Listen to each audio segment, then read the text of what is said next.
Who, me? That's perfect. That's perfect. Now, I'm a big fan of yours, right? And I'm just asking if possible, if you can just do a small 1-minute promotion for my 1000 show and just say, hi, I'm Tom Bahler. I want to wish Plastic EP congratulations on 1000 shows. And just say, you were on the first Monkees album. Is that correct? Frank!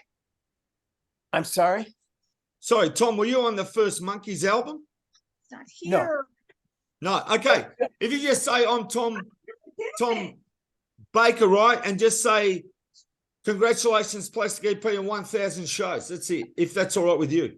Plastic EP, is that your name? That's right. Yeah, that's it. So you want me to say what? Congratulations on your 1000 show. That's it. It's just there. On your what show? 1000 podcast shows. 1000 shows. Hang on a second. I've got to switch. Shows. I've got to switch. Hang on a second. I need to switch this thing to my earphone because I can't hear well enough. Sure. Hang on a second. So I have no problem. A second. He says they're waiting for you. And I don't. Okay, we talk can to me. see Frank's picture, but we can't. Now I can hear you. Is okay. your camera on? Camera's on. Hey, Lou, I'm just saying you haven't come on the screen yet, but we can hear your voice. Oh. Okay, so we're just recording something. If we can just have a bit of silence, hopefully you're on. There you go, you're on. There you are. Okay, just if you'd be kind enough, Tom, just to say congratulations, Plastic EP, on your 1000 show. That's it. Okay. Hi, this is Tom Bahler, and congratulations, Plastic EP, on your 1000th show. I hope I lived that many years. Thanks, Tom. That's great. That's done. That's fantastic. Good. Once he starts now, you can start the podcast and we can ask you a few questions. Go for it, Ed. Okay. Hi, everybody. Welcome back to Ed's Pop-O-Matic podcast, a retro pop culture podcast where everything retro beats the new if you keep it in your heart. And very much in our hearts is the Partridge Family and David Cassidy. We have a very, very special guest with us today, along with a panel. We have Mr. Tom Bahler, who is a professional studio singer who was amongst the group of singers that worked on all of the Partridge Family records, and I believe some of early David Cassidy records as well. So I want to welcome Tom to the show. How are you? Very well, Ed. How are you? I'm good. I'm very, very excited and happy to have you join us today. I'd like to introduce the rest of our group today. We have Plastic EP. Plastic, say hello to Tom. How are you, Hey, Tom? I'm going to Plastic. say, I'm a big fan, Tom, and I just want to say quickly to you, Ed and I organised a David Cassidy radio station that's 24/7. It's called Exclusive David Cassidy. You can find it on the net, on the internet, and it runs 24/7 from Dubai, and you'll be very proud of that because they play Partridge songs as well. I'm sure you don't know about it, but it's called Exclusive Radio David Cassidy. Okay, cool. Put that in chat for me because I won't remember it because we're in the middle of something here. But send it to me and I'll check it out. Okay, we have Gail Bajkowski, and she's one of our regulars, one of my right hand and the left hand woman here over here, and she does so much for me. You're too kind, Ed. Hi, Gail. It's a pleasure. Thank you for joining us. Pleasure to meet you. Thank you. And then we have the first lady of the Pop-O-Matic podcast, Ms. Lou Petronelli. Me? Thank you so much. I cannot believe I'm here talking to you. It's more exciting than if David Cassidy was here. I've been a huge fan. You taught me how to pick out harmonies and listen to harmonies since I'm a kid, and I've been listening to your work forever. Thank you so much for doing this. What a beautiful compliment. Thank you. You're very welcome. Nice to meet you, Lou. I've Thank seen you. your name on my Facebook and I didn't know if you were a boy or a girl. Obviously, you're a girl. Yeah, my first name is Lucille, but people are too lazy to say it all. And I have a very, very long last name. So, I just went with it. And I said, yeah, it's short for Lucille. I like that. Short first name. Is it Petronelli? Petronelli with an N. Oh, Petronelli. Yeah. Yep. That's That me. really flows, Lou Petronelli. Thank you. That's beautiful. That's Thank you. beautiful. My father would love that. My father would love that. That's so cool. So, Tom, what I'd like to do is to a little background on your career. Ask you to make a few comments on a few things, the best that you can, and then each of us will ask you various questions along the way. Okay. Okay. So, what my audience should know about Tom Bahler is that he's a studio session singer, professional studio session singer. He's worked with everyone in the book. He's worked with Gary Puckett and Johnny Mathis, Paul Revere and the Raiders. They did the Monkees. He was working with Bobby Sherman, and of course, the Brady Bunch kids, the Partridge Family and David Cassidy. He was worked with Barbra Streisand and Billy Joel and Neil Diamond and Sinatra. Did I miss Yes, sir. anybody? Oh, probably, because there are a lot more than that. But everybody that you mentioned brought back a sweet memory for me. So I appreciate hearing them. They were all good. Tom Bahler worked with a background group that worked on the Partridge Family records. The name of the group, well, they didn't have an actual name with it by the time they were working with the Partridge Family, but the group was essentially Tom Bahler, his brother John Bahler, Ron Hicklin, and Jackie Ward. And for those of you who watched the Partridge Family growing up, we knew that David Cassidy was singing the leads for the most part. Shirley Jones sang on the records, but the kids didn't sing, you know? The background vocals had to be done by professionals. And my God, the records that they made with Wes Farrell were incredible records. And we're very, very thankful that we had professional singers like you, Tom, who did such a beautiful job on those records that make them loved for all these years. Because, you know, my impression of, and what I've heard from down the road over the years, is that, well, it was just kiddie music. You know, it was just made for kids. It was disposable. And it's not serious music. It's not even serious pop music, which is wrong in my opinion. I think bubblegum music, if you want to even call it that, is just great pop music. And bubblegum music is important to those who are of that age. yeah. But there was really very good records that they made. Oh, of course they were good, because if you think about the team that we had, Yeah. oh my gosh, not only the singers, but the rhythm section and the producer and the engineers, everybody we worked with was wonderful. And to us, quite frankly, it was just a gig at first, you know, show up at Western 2, we're going to do a new television show.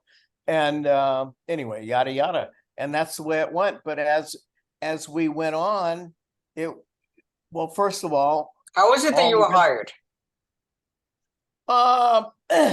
Because my brother and I and Hicklin were well known because we were the right people at the right time with the right understanding of the music, and we showed up with a smile on our face and sang our butts off.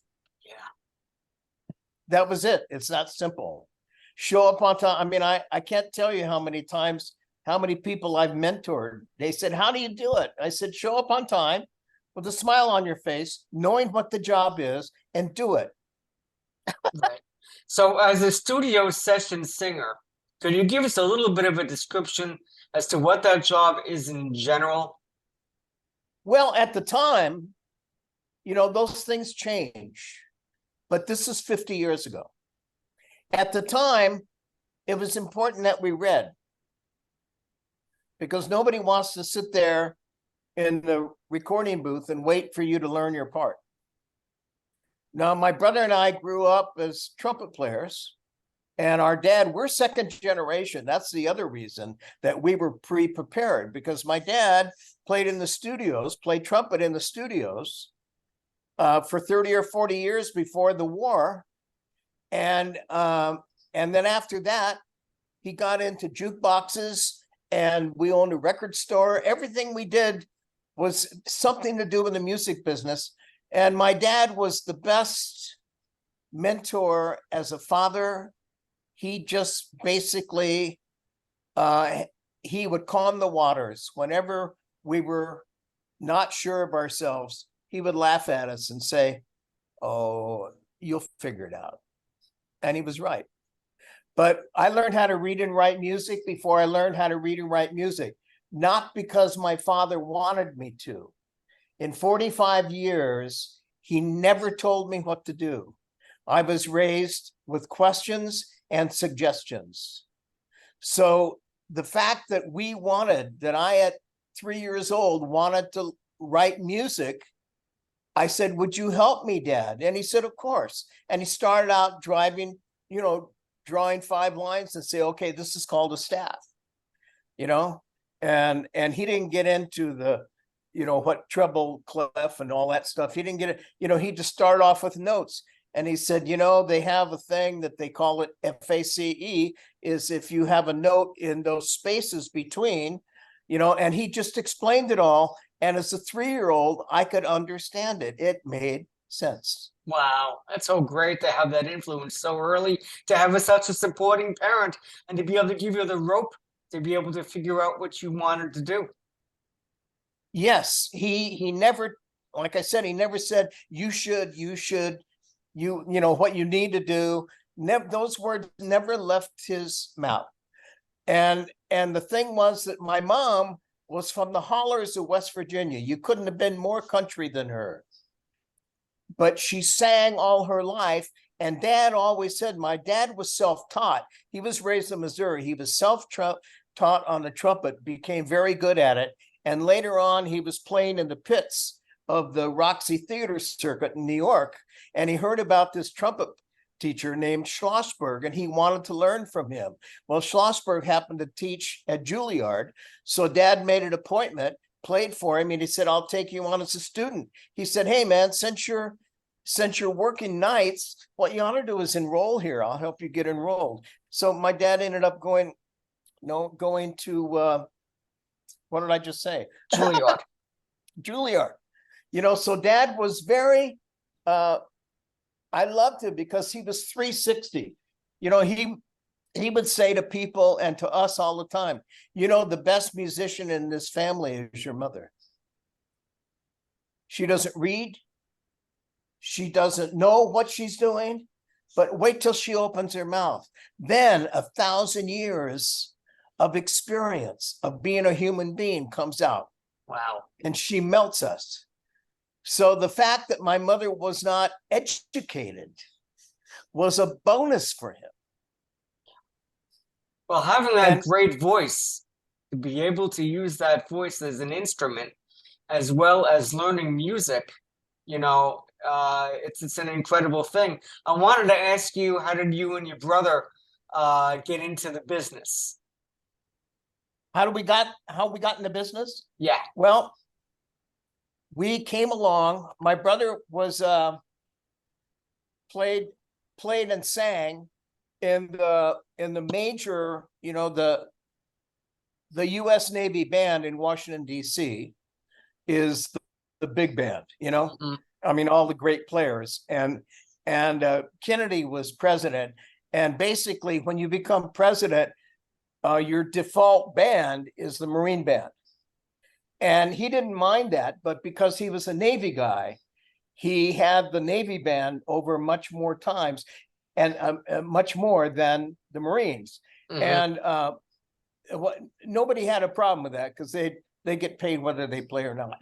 Anyway, so, but Dad, anyway, so John, and also we grew up singing because of my mom. Yeah. My mom took us to church. We sang at church. We would watch on Sunday nights. We'd watch your hit parade, which was by Lucky Strike, and they would play the top 10 songs. And when we got in the car, my dad would not put a radio in the car, because when we got in the car, he'd say, "Okay, name a song." If the ride was over 10 minutes, and we'd say, "Okay, Oh My Papa," and he said, "Okay, great." Mama, you sing the melody. And then he would sing the alto part to me, and I would sing the alto part. My brother would sing the tenor part, and Dad would add the bass part. And we'd sing 4-part harmony on every song. Well, I didn't realize I was 3 years old when this started. But the point is that I didn't realize that I was learning to be a vocal arranger because I paid attention. And I thought, Dad, how do you do that? He said, you'll do this too. Wow, well, that's really incredible.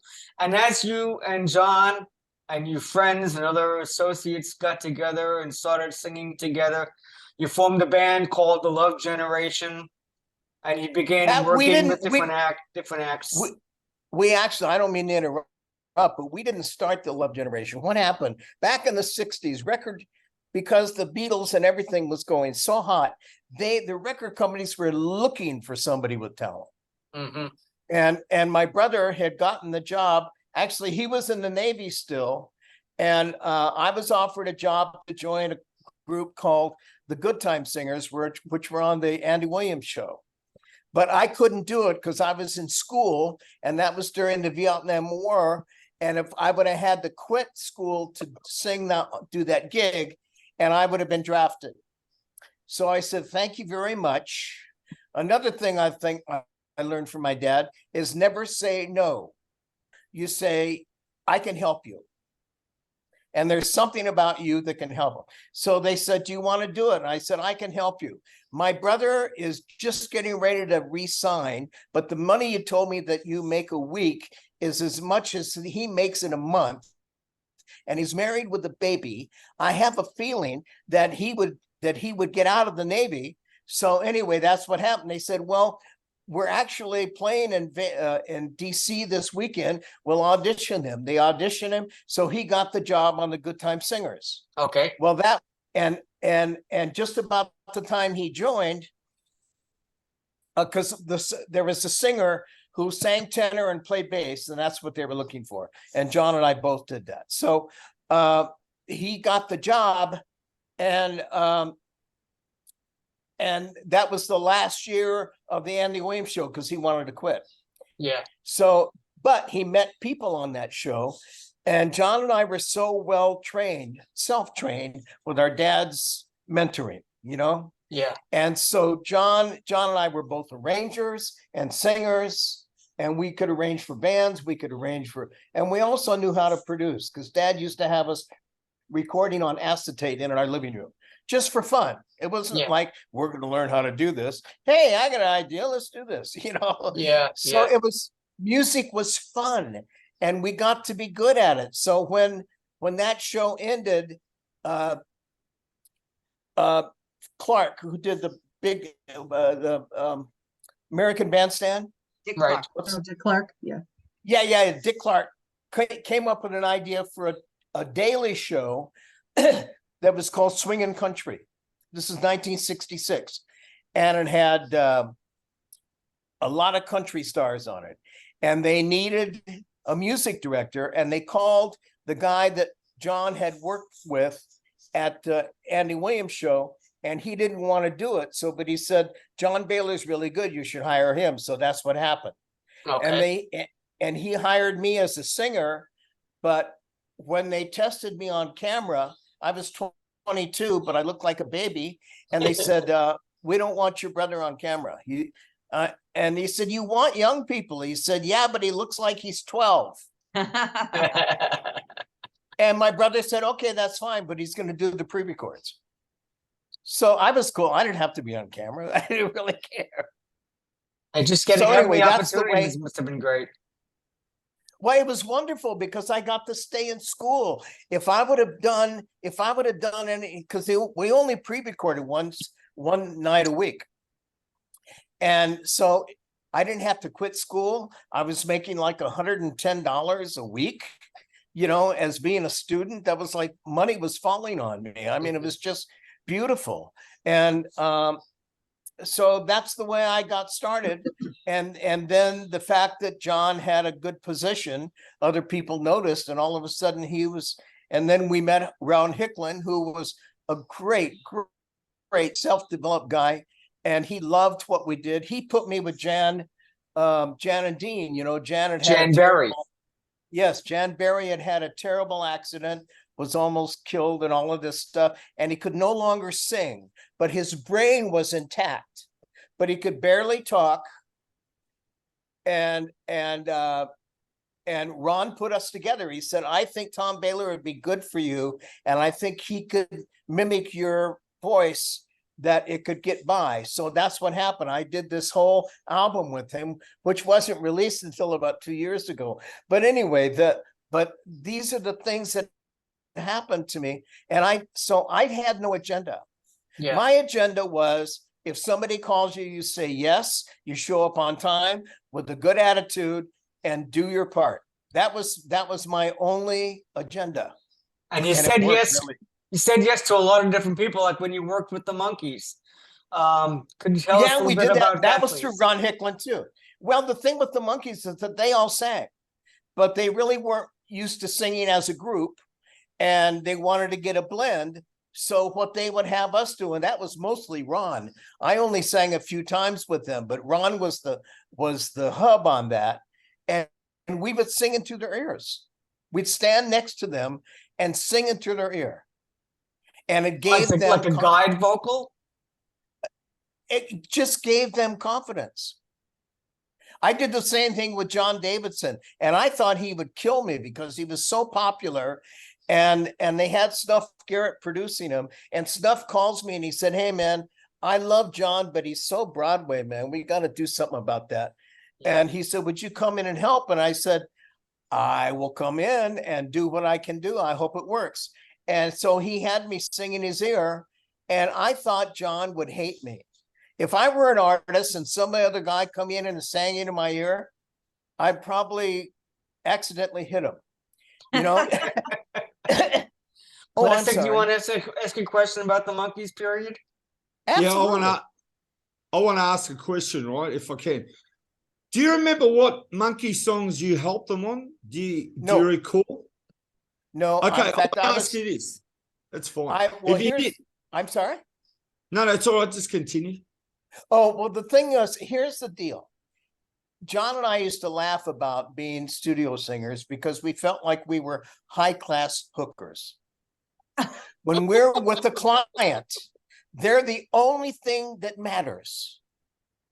And we gave them whatever they wanted. And when we walked out, we forgot about them because we have to go to another place where we have to give them everything that we have. And then we'd leave. And so I would go home and my girlfriend would say, what did you do tonight? And I said, I sang. She said, what did you sing? And I said, baby, I don't remember. I'm sorry. And then I'd hear it on the radio and say, well, I'm singing on that. That's great. Now, my other question, if I can ask you, Tom, I also believe you're a songwriter, and you wrote that song, Julie, Julie, Do You Love Me, for Bobby Sherman, and also the Michael Jackson song, Want to Be Starting Something. Can you just tell me some of the songs that you've written? It wasn't one of this. What did you say? The Want to Be Starting Something? Actually, Michael wrote that one. That was one of the first songs he wrote. I wrote She's Out of My Life. That's a Where great she thing. came- If I can just re-say that again, please, because I want to use it and I'm going to edit. I'm just going to ask you the greatest songs that you've written. If you can just tell me a few, that's fantastic. But did you write Julie, Julie, Do You Love Me for Bobby Sherman? I did. Okay, that's done it for me. That's one of the greatest songs, one of the biggest hits in Australia. So I'll re-say that question because it's very important. And I want to put it on to the end when you said congratulations on your 1,000th show. So I can put those film clips in and people are going to see it and it's going to blow their mind. So I'll just say that again if I may. Tom, Sure. I just want to ask you, would you tell everyone in the world the greatest songs that you have written and the artist that recorded it? Because it's blown my mind. Okay. I'm very grateful for this. My first hit was for Bobby Sherman, and it was Julie, Do You Love Me? We all sang on every one of his records. And he was so grateful when he came in and saw us, because by that time we'd had a lot of hits. And he was like, oh, I can't believe you're singing on my records. And we said, dude, you're the star. We're here for you. anyway, and then he didn't know anything about it, but his producer, Jackie Mills, came out one day, and usually when the producer comes out of the booth into the studio, it's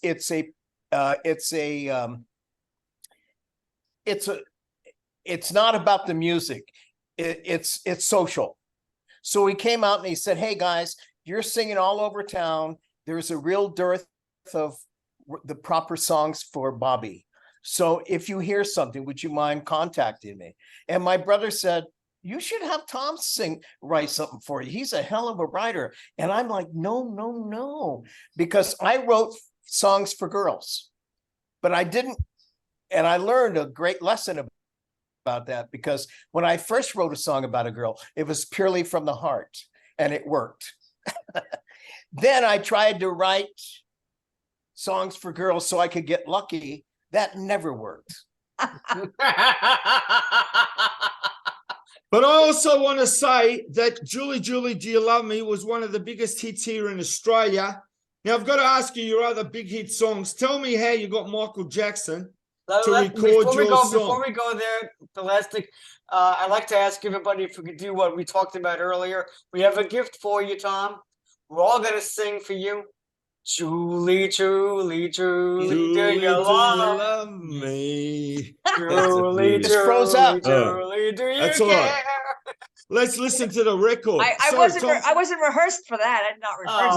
I didn't get that memo. Sorry. I'm a rehearser. Tom, I just got to finish my sentence so I can finish. I also want to ask you the song that you wrote and Michael Jackson recorded it. Tell him the name of the song and how you got him to record it, or how that came about. Well, I first worked with Michael when he was 13 years old.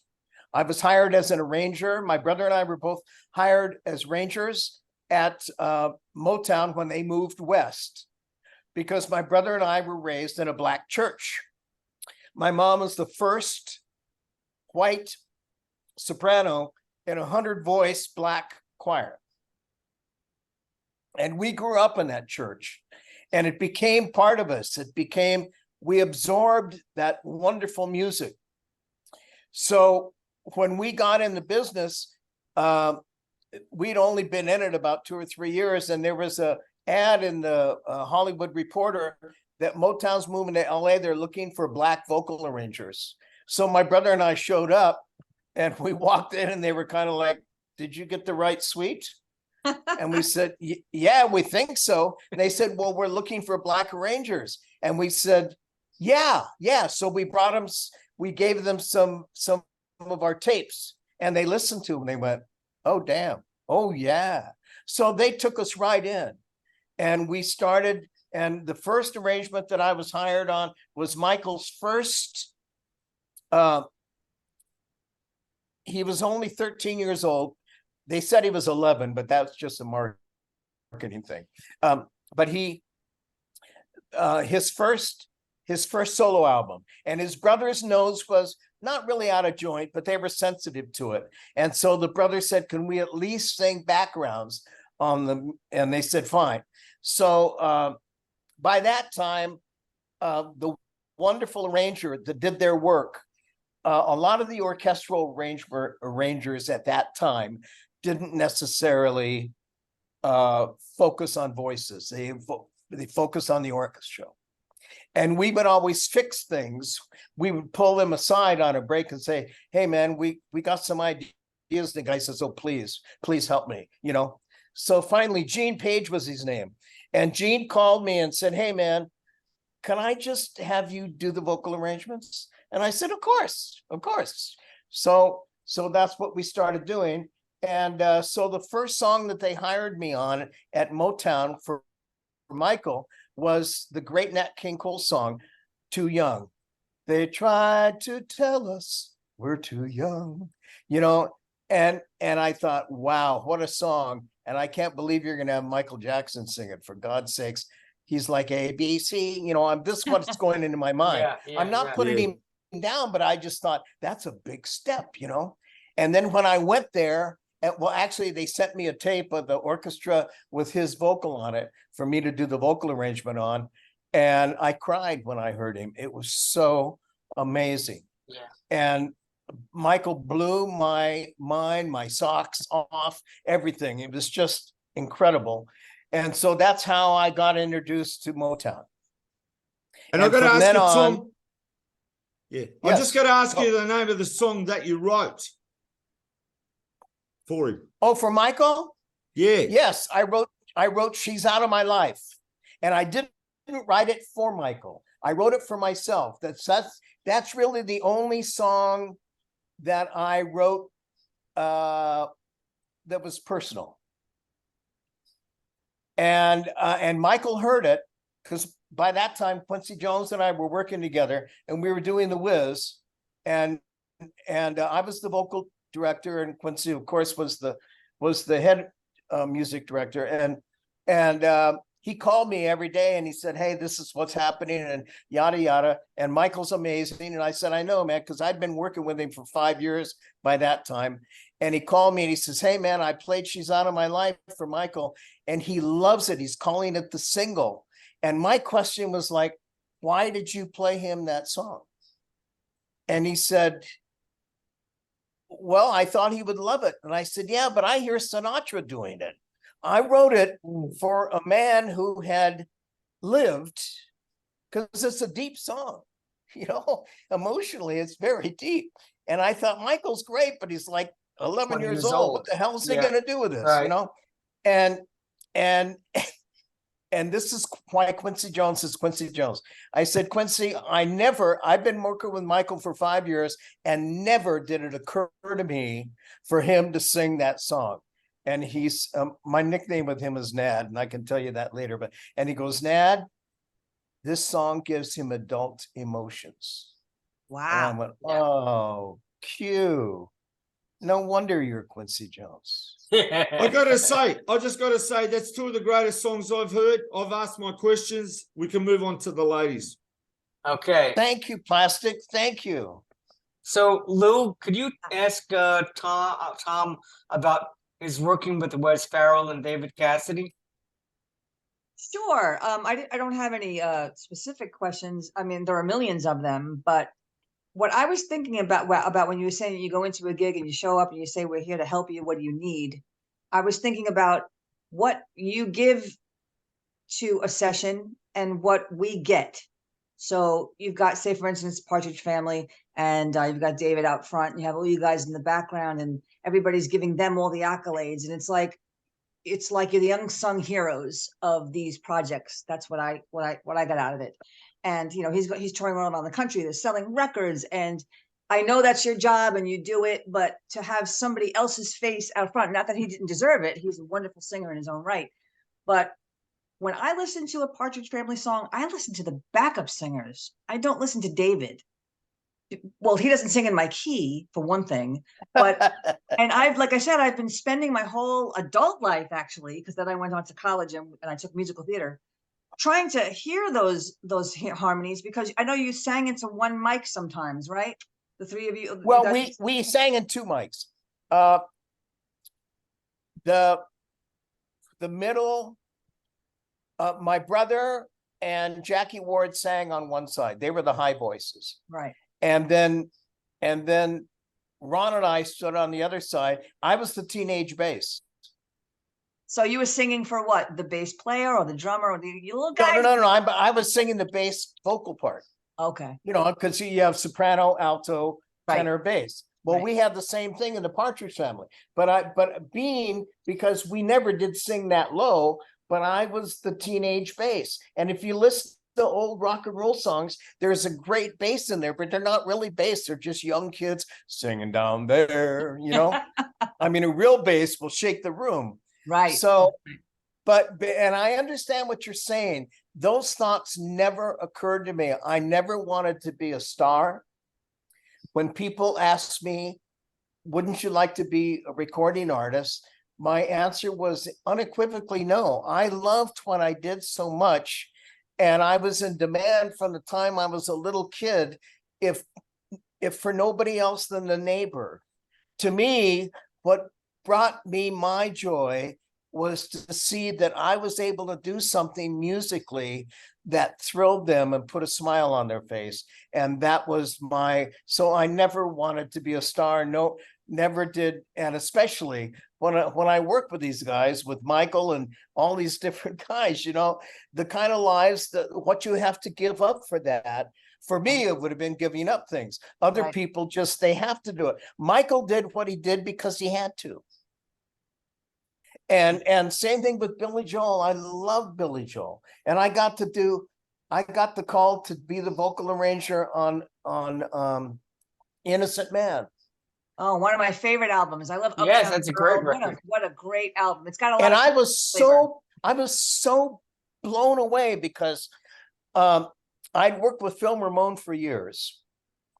And Philly called and he said, "Hey man, I'm sitting here with Billy and we're getting ready to do his new album. And it's basically as an homage to the styles that shaped him." Right. And I said, "What a beautiful idea." And he said, "Yeah, and we want you to be the vocal arranger." And I said, "Why? Why? Billy's done all of his own vocal arrangements and nobody does what he can do. I can't approach that." They said, "Yeah, but this is an homage album." So he is paying homage and he's okay with writing the songs, but he doesn't want to get down into the minutia of it, like the background voices and this and that and the other thing, because it's an homage to Christy and it's an homage to the music that shaped him. So they said, "We want you to do the vocals and come sing too." And I said, nothing could keep me away. So you sang Yeah. on the whole album? Sorry, I just want to say something there for a minute, Lou. I'm going to thank you so much, Thomas. I got another appointment. Thank you, Ed. When it's finished, I'll edit it. I want to say to you, what a great person you are. I'm so, how can I say, impressed with what you've done, your work and that. I thank you so much for coming on the interview and thank you so much for talking to me. So I'll leave the screen and you guys can have the rest. Okay? Yeah, I thank really you, Take care, appreciate it. Plastic. Have a good night. I love you guys. And as I said, Thank you, Tom, man. I'm blown away. Thanks a lot. Oh, I'm blown Bye. away to meet you, man. I got Bye. to start following you. Did you do anything on the record This Night, that song This Night that was on Innocent Man? That's like it's a Yes. real that's my favorite. That's one of my Yeah. favorite ones on there. Well, every song is a favorite of mine, Yes, the epitome of this 50s style of the 4-part, 5-part harmony, however many parts. And he brought it to his live concert too, which was amazing. Oh yeah. And Yeah. well, the thing is, when he asked me, I said, "Look, I'll be happy to do the arrangements, but show me anything that comes to your head about any of these songs." And when we did Uptown Girl, he sang, "Ah." I said, "Okay, I got it, man." And I mean, but he had it in his head. He just didn't want to sit down and concentrate. Right. So I get the arrangement credit, but the point is that it was really, I was interpreting him, and I had so much fun. Something happened. I'd like to tell you if you guys have the patience for a moment. Absolutely. Absolutely. He was writing the album as we were recording it. So the night that I brought in the chart, we did Uptown Girl.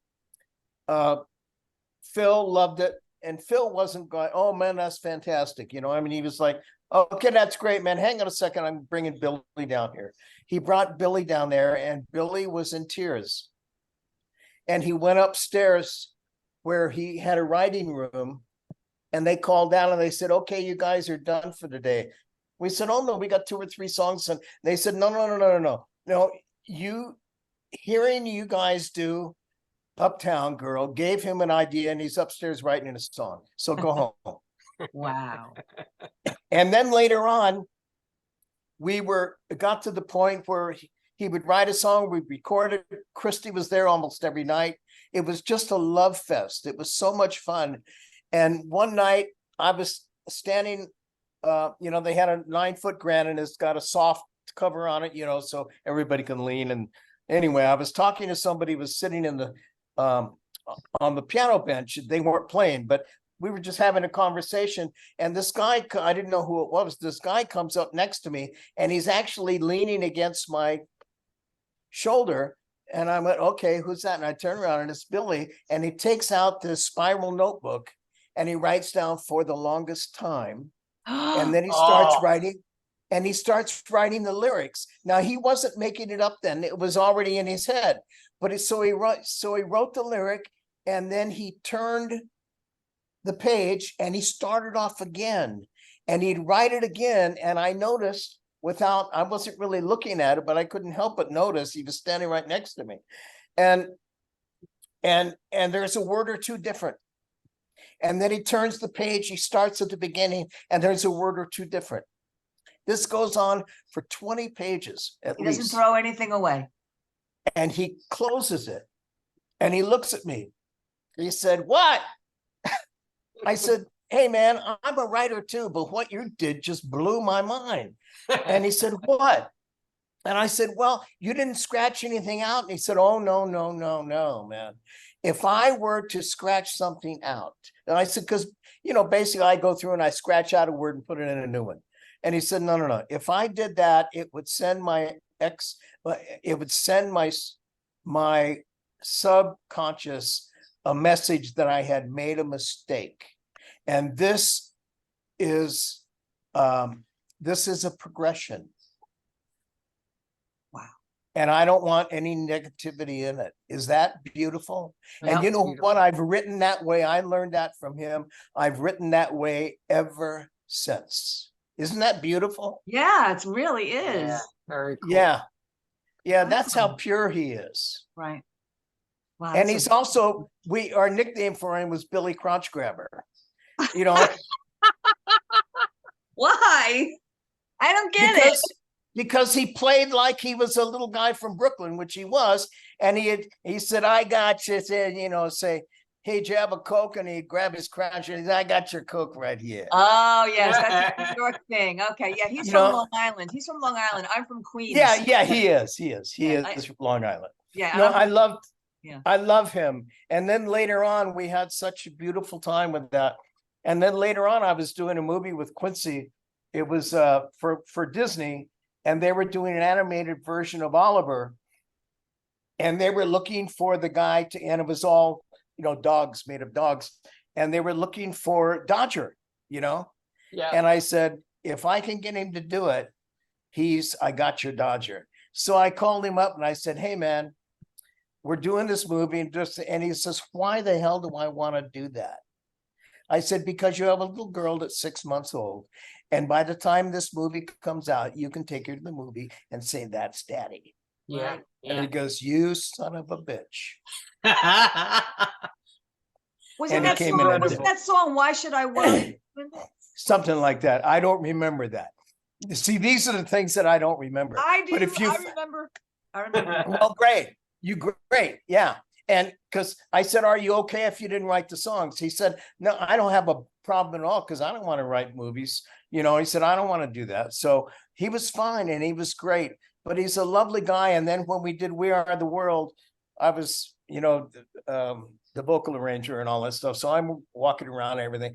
And all of a sudden I feel these arms around me from the back and hug me. And I turned around and it was Billy. Wow, Oh. that must He have been said, some experience from We Are the World. Oh my gosh. And for the longest time, just like you guys were asking about titles, and I said, I don't remember, Yeah. but that was one thing that we didn't think about it at the time, is just get the job done. But we knew it was important, but what happened after that, just what happened that night, and I could go on for hours with you about this, that when people ask me, is there one song that was just the apex of your career? And I say, yeah, it's easy. It's We Are the World. Wow. What a moment that must have been. It was amazing. It was amazing. And the thing is that when my very first big time job was being a singer on the Smothers Brothers show. and their manager was Ken Cragen. And Ken's only about 3 or 4 years older than me. So, I mean, he was a young guy, I was a young guy, and we really liked each other. And I loved the way, I didn't even know what a manager was, you know? But we became friends, and we were friends all the way through his life. And we kept, anyway, and doing that was with Michael, and I got along, well, not got along, but I love Lionel Richie too, is another fine guy. Yes. You know, Lionel was going to be a what do they call Catholic light? Episcopalian. Okay. He was going to be a Episcopalian preacher. You know, he's a sweet, sweet man. Yeah. And so anyway, all of those things. And then Diana Ross, we had 2 nights before we recorded. We went over to Lionel's. It was Ken Cragen, Quincy Jones, Lionel, and me. And we said, okay, we don't normally think this way, but let's think of anything that can go wrong and have an answer to it. We spent about 6 hours. And that's where Quincy came up with, please check your ego at the door. Yeah. Right as they walked in. Yeah. You know, Wow. and yet it wasn't embarrassing. It wasn't negative. Yeah. It was just a lovely thought. And then we talked about the people who, not troublemakers, but they don't stand quietly. If we didn't, as Quincy would say, we have no time for umaras. We need to lead this thing from the time we walk into that room until we go home. Because if we don't, you've got Diana Ross, you've got Stevie Wonder, you've got, you know, all these guys that are, all these men and women that are so great. Yeah. If there's some cold air, they'll say, I got an idea. And we couldn't have that happen. It would be chaos. Right. Yeah. So we had this all together. And so, because normally, you're probably aware, but normally when a singer or small group learn a song, they go into the booth, listen to it, sing it, come out in the studio and record it. Well, we couldn't do that with 44 people. So we had to do it in the big room. And that was my job, to just get them and say, here's the deal. We're going to sing everything unison. There are no parts in this. There are parts, but we're going to sing them all unison. Because in unison, you have confidence. If you're singing the same note as the person next to you, it's much easier than if you're singing a third or a fourth away from Yeah. them. So that's the way we did it. Everything was recorded in unison. And if it's not, and here's the deal, if it's not in your range, don't sing. We called it suck along quietly. Okay. That's so wonderful. And the other thing is, if it is in your range, sing your ass off. Yeah. So everybody got it. Everybody got it. So we would, and it's 7 minutes long, so it would take a while to rewind it. And one of the times they're rewinding it, here comes Diana, and she's walking right toward me, and I thought, oh, I wonder what this is. But she didn't have a look of intention on her face. She had the look of a teenage girl who was in love with whoever she was walking toward, and I knew it wasn't me, but it happened to be Daryl. You know, Daryl of the duet. Daryl Hall. Daryl Hall, exactly. Sorry. So she walks up to Daryl Hall, and she's holding her music like it's a Bible. And she goes, Daryl, I'm your biggest fan. Would you give me your autograph? Oh, that's so sweet. Aww. And immediately we all looked around the room and thought, holy Jesus, none of us are ever going to be in this place again. And for the next 45 minutes, we all signed each other's music. It's incredible. Now, what happened when we were listening to the song, there were no bad feelings, but I could feel the lack of not security, but they weren't settled, you know, they weren't settled. Nobody was a problem, but it was just an unsettled feeling. And after Diana did that, we were family. Yeah. It was, Wow. it took 45 minutes out of our time to all sign each other's music. And after that, we were like, okay, let's get him, man. And Quincy walks out of the booth and he said, what did he say? Time to chop some wood, Wow. you know? That's a And great that's how story. we, you know, so those things that happened that night. And then later on, after we did all the solos, we're making a rough mix for everybody. And it's just the engineer and Quincy and Ken Craig and me. But Diana stayed there the whole night. And so it's 8:30 in the morning. We had been there since 5:30 the day before. So we're walking out to our cars. I'm walking with Ken. Quincy's walking with Diana. And I hear her kind of muffled sobs. And I turned around and she was crying. And we all said, Diana, are you okay? And she said, I don't want this to be over. Oh, That's You a know, beautiful moment. It Absolutely was beautiful. thank you, Ed. That's exactly, I'll never forget that moment as long as I live. And then I worked with Diana many times. And when we first worked with each other, I'll get into that some other time, but it was very tough. She was in a bad mood, but I also realized you're a human being. right. Yeah. You're not a bitch, you know, you're a human being who's having a bad day. I love your music too much to be worried about it. And finally I got back, it was a duet for them to do Ease on Down the Road. Right.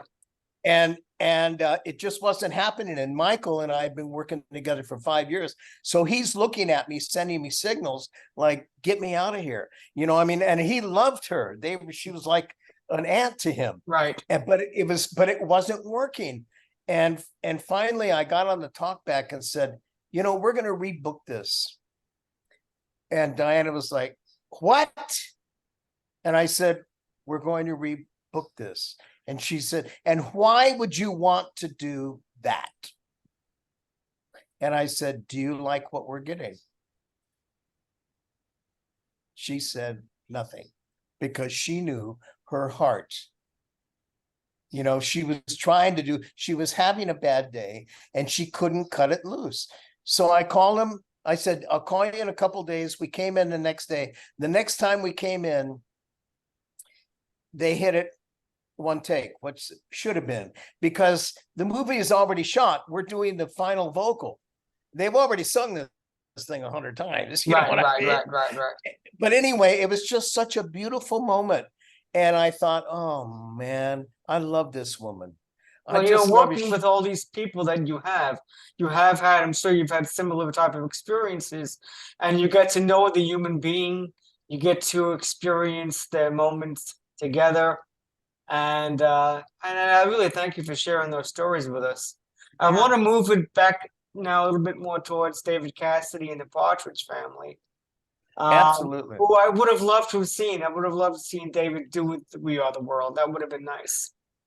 But when you worked with him in the studio, I'd like to ask you if you could share with us anything about working with Wes Farrell and making the vocal arrangements for David, or was that strictly the backing vocals on the policy?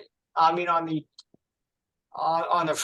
it's the policy. I'm an insurance. Well, the way we did it, we did about 3 songs on a session, and you know, and we've got the wrecking crew there. You got Hal Blaine on drums, and you know, and Mike Melvoin on piano. I loved him. He was such a leader. You know, he was president of the Grammy Association twice. You know, he was a brilliant guy besides being a great. And my nickname for him, because he was so strong, my nickname for him was Mickey Milquetoast. And which broke him up because it was such an opposite. My dad always taught me, if you're going to kid somebody, kid him about something that is ridiculous. So he was Mickey Milquetoast. Anyway, we would go to we didn't have to be at the original, while they're cutting tracks. And David was always there. He was isolated, so he could sing, and he would sing, and they would, and it was great that they did it that way. And that didn't always happen, but that's what I loved about Wes Farrell. He was a human being. About this is music, how can you just come in and play to a band? How can you just, this is something we all do together. And he didn't insist that we were there, but we were there all the time because we enjoyed it. And David was always prepared, and he would get in and sing it. And then he'd say, oh, you know what? Now that I hear that guitar riff, let's do that again. I want to delay my entrance a little bit. That's the way. It wasn't about what notes you were singing, what time you were doing. It's like, what makes this thing feel right? And then we would come on a different night, and it was just us and the two mics, and we would do our vocals. And it was always a joy. I loved Wes. What I loved about Wes is that, he was one of the writers of Hang on Sloopy. Yep. Great song. As soon as I found out he did that, I went, okay, But I loved Wes Farrell. He was a wonderful man. He was the right guy to do it, because when they first did it, one of my favorite flugelhorn players, I'll think of his name in a minute, great jazz player. Shorty Rogers. Yeah, Shorty Rogers was the music director.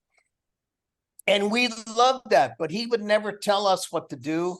He would just, everybody did their job and he oversaw the thing. And there was nothing wrong with that. It was all going fine. But then Wes Farrell hears about what they're doing, and he gets a hold of Screen Gems and says, hey guys, if you're going to do this, let me produce it, because I will bring you. And we sold like 900 million. It was crazy. Yeah. But Wes was wonderful. And I loved him because he wasn't a musician. He was talented, and he loved people, and he knew a good vocal, and he knew a good singer, and he knew a good player. He knew everything when it was right. And we had nothing but fun. And I love being a teenage bass. I wonder Or what Danny it would sound, Partridge. I wonder what it would have sounded like if Shorty had stayed on and Wes had not stepped in. I wonder if the sound would have been different, if the release songs would have been different. We wouldn't have. You're actually right, Lou. The songs would have been different, and we wouldn't have had the hits. I know. Oh, could you imagine? Oh, I know so. Wow. Because great producers are great songmen. And Shorty wasn't known as a producer. Yes, he could produce. Yes, I could produce too. I don't consider myself a songman either, even though I'm a writer. It's just not. If you're a songman, you've got your ears open all the time. You can say, wait, what was that? What was that? Right. Right. And that was what was so great about him. And I love Shorty Rogers, and he didn't have any bad feelings. In fact, I think he was relieved. Ah. I'm serious, because they were planning on this thing being great. They'd already done the Monkees, and they didn't like the Monkees because they were performers themselves, and they had to deal with them. And that's why they did the Partridge Family, where nobody's a singer. And they didn't hire David because he was a singer. They didn't know he sang. Right. They didn't know he was what's her name's daughter? Son. Yeah. Oh, Yeah. you know what I Shirley mean? Jones' Stepson, stepson, right? Shirley Yeah. Jones, and I love Shirley Jones. I worked with Shirley Jones on the Smothers Brothers show. What a doll. I had such a crush on her. But she just a wonderful woman.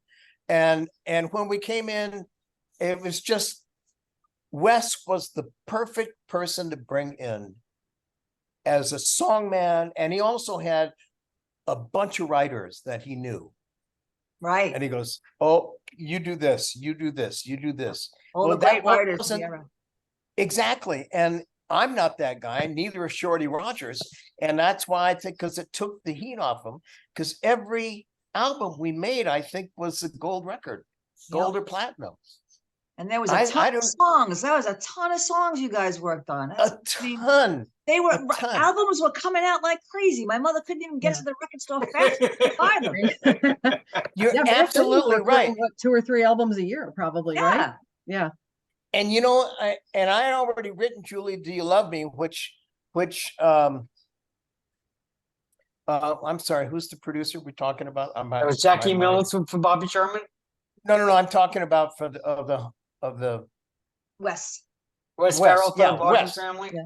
Wes says, I love the way you write, man. To write some songs for me. Well, you know, I'm not that kind of writer. I tried, I wrote a bunch of songs, but they were all dead upon birth. I mean, not dead, but I mean, they just weren't hits, and they weren't this and they weren't that. And he was so nice to me. And he said, man, keep on writing. I said, you know, I'm not so sure I want to put myself in this arena, because I tend to write things because I have a feeling about something. Yeah. And when I do, it takes me 5 minutes to write a song. Right. Because if Wow. it's in me, it comes out like bleh. And I Wow. write my own lyrics and I write my own music. But I've never, you know, Quincy Jones talked to me about this. He said, Nan, because everybody was, they said, why are you bothering singing it? If you just wrote songs, you'd make tons of money. And Quincy said, you know, I shared that with him. I said, I'm thinking about doing this. He said, Nan, you have so many interests. You have such a broad horizon. Just writing songs is not going to make you happy, in my opinion. And I thought about it, and I thought, you know, he's absolutely right. So let's just keep on doing what we're doing. You Wow. know, the song "Ain't We Funkin' Now" by the Brothers Johnson. Not really familiar with it. No. Doesn't ring a Well, bell. it was a huge hit. It was mostly R&B. But I mean, the thing is that Quincy called me because the Brothers Johnson, you know, Louis Johnson was the greatest bass player in history, and his brother was a great guitar player, and they had hit albums, and they came in to do this new song, and Quincy calls me. He says, man, this track is burning it up. Nobody can think of a melody or a thought. Would you please come in and listen and see if it strikes you? And I listened to it once and I said, oh man, I got it. Ain't we funkin' now? You know, and they all went, yeah. So that became, and you know what's wild, years and years, 40 some years later, is that, oh shoot, who's the guy's name that's English? He's still on tour. Harry Styles. Harry, well, all of a sudden, that song that I was part writer on showed up on Harry Styles' album. Yeah. You know what I mean? Because that So happens you with just- the sampling and so forth. Yeah. Exactly. So I just love our business, the way it keeps changing and going into this and going into that. And and all of a sudden something I wrote that took me 3 seconds, you know, comes up and I could buy a new car with it. Yeah, it's like- amazing. It's amazing. It has its Lucky perks, me. does it? Doesn't it? Tom, So what I'd like was to so ask you- striking- Oh, Tom, Gail, do you want to go on with a question you may have regards to the production with David Cassidy? sure. Tom, I just want to say though that it's such a joy to listen to your stories. Your passion and your enthusiasm still is so evident after all these years. It's just wonderful to listen to you. You had mentioned that when David was cast, I think they weren't even aware that he could sing. That's Um, correct. And you guys, I think, were already working on the first album. So how did things change in the studio then, and with the production of the album once David came in as a vocalist? Well, John and I had this group that we kind of happened called the Love Generation. And one of the songs we sang was Let the Good Times In. My And it favorite. was a, I love those. I love the pilot songs. Love them. Love it. and it was a song that was a Coal Gem song, you know, which was the company that was producing it.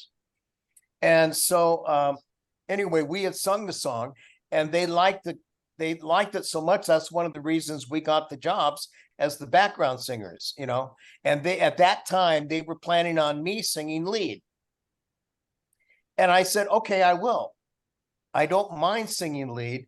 I wouldn't hire me, but if I give you something you like, I'll do it. You know, it's not that I didn't like to or I was embarrassed, but anyway, so they loved it. And then when David heard it, he said, well, you know, actually I sing. And they said, yeah. And about that time, that's when they brought Wes in. And Wes said, oh yeah, he's a singer. I mean, he is a singer. You know, that's why he became so big, because he had it.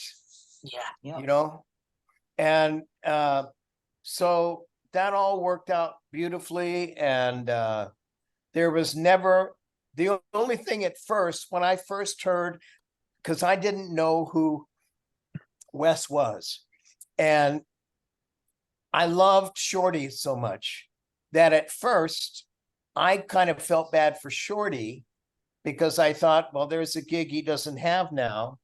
But when I talked to Shorty, those thoughts went away. Shorty said, "No, man, no, this is beautiful. I'm free." You know, and Wes came in, and Wes proved himself in one meeting. You know, Yeah. he had a vision. He knew what he wanted to do. He had the writers. The songs that came in were all fun to sing and fun to listen to. People loved them, and it was just like butter.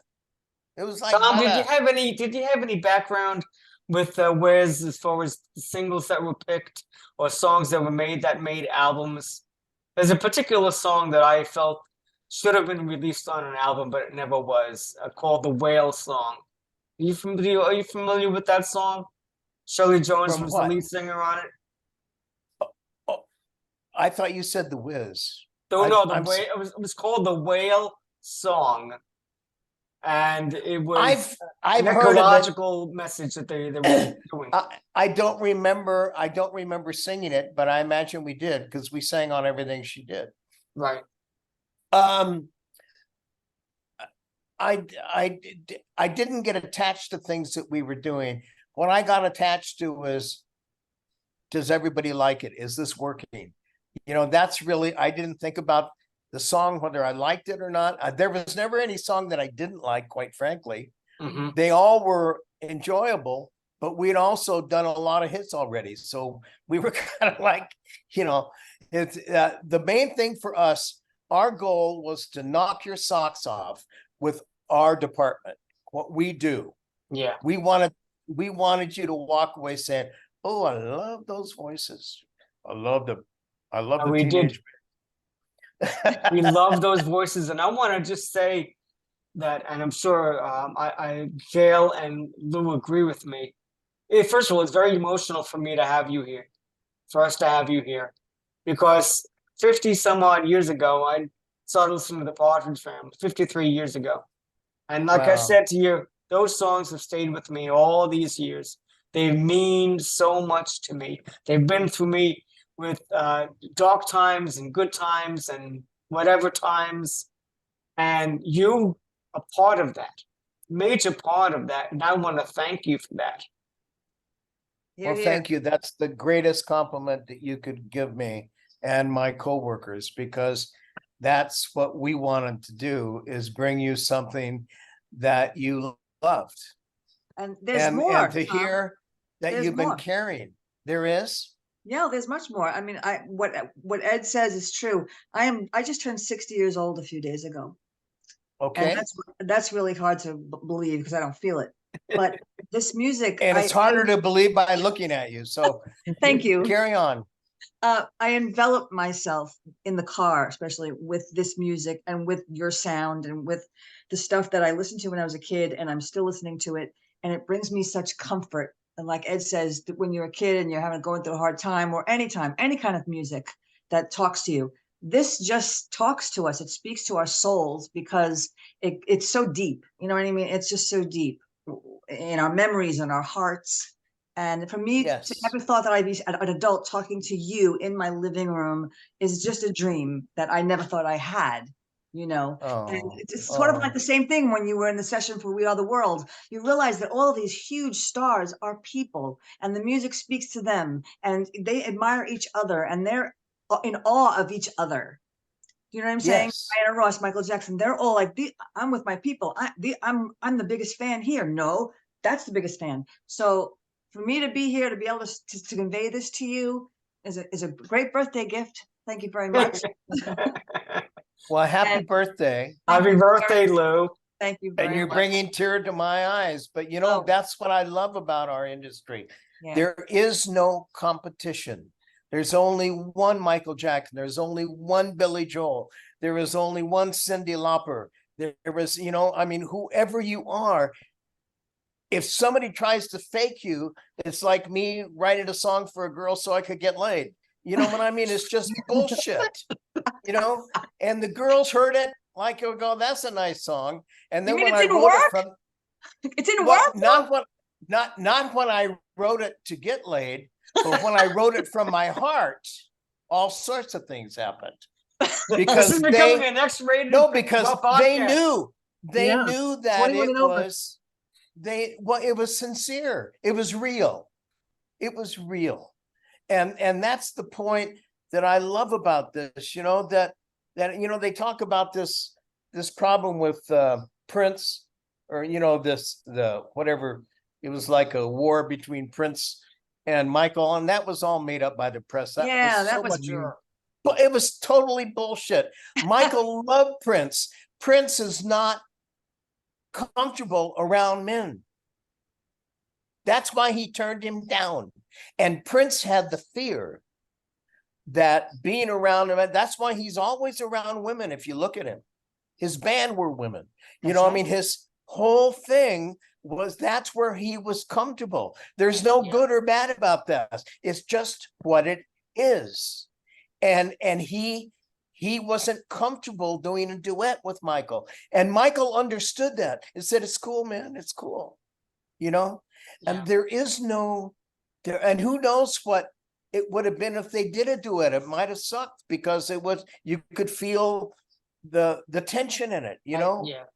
and it wouldn't have been for Michael. but that doesn't say it's good or bad. I love Prince, you know, I love every artist that's out there. And that's why I learned a lot of that by being a background singer for people. And you hear these people say, oh my God, they're golden. They're golden, what they're singing.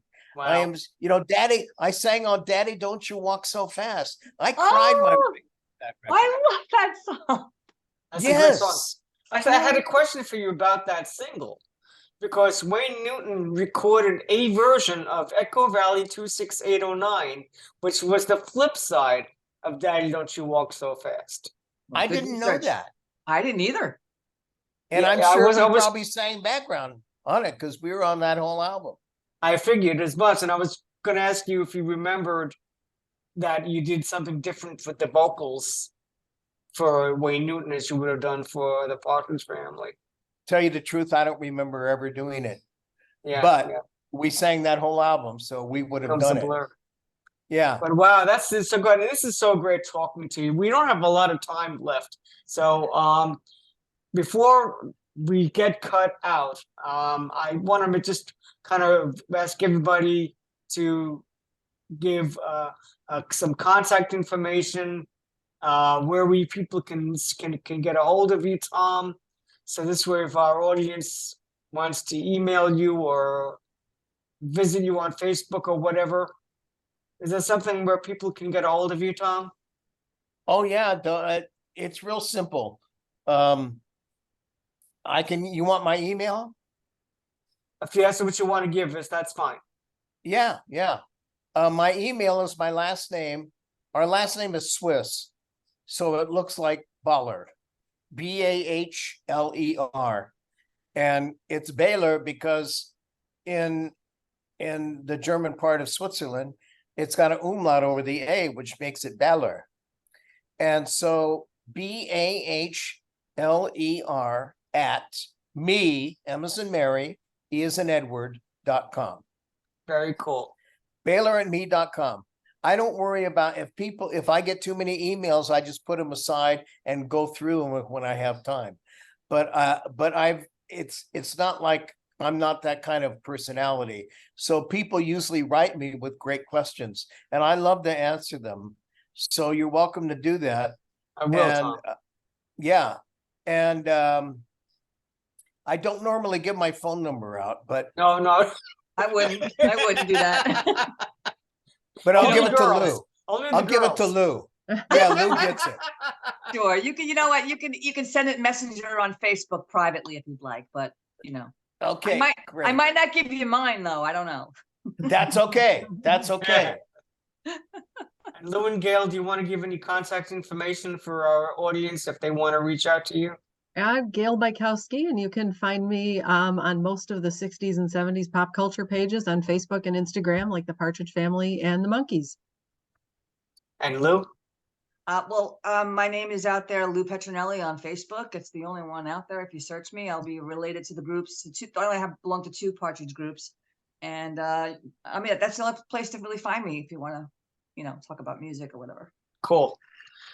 Before we go, I just want to thank you again, Tom, for joining us, for my guests, Gail and Lou and Plastic, for being part of all this and getting the chance to speak with Tom. And it's a great privilege, and I want to thank you for that.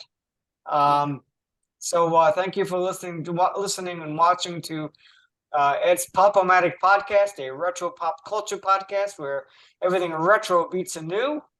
And have a great night, everyone. Thank you very Great to much. meet you, Tom. It was so Thank great you, to meet Wonderful Tom. to meet you. Thank you Wonderful so to meet much. you. Thank you. And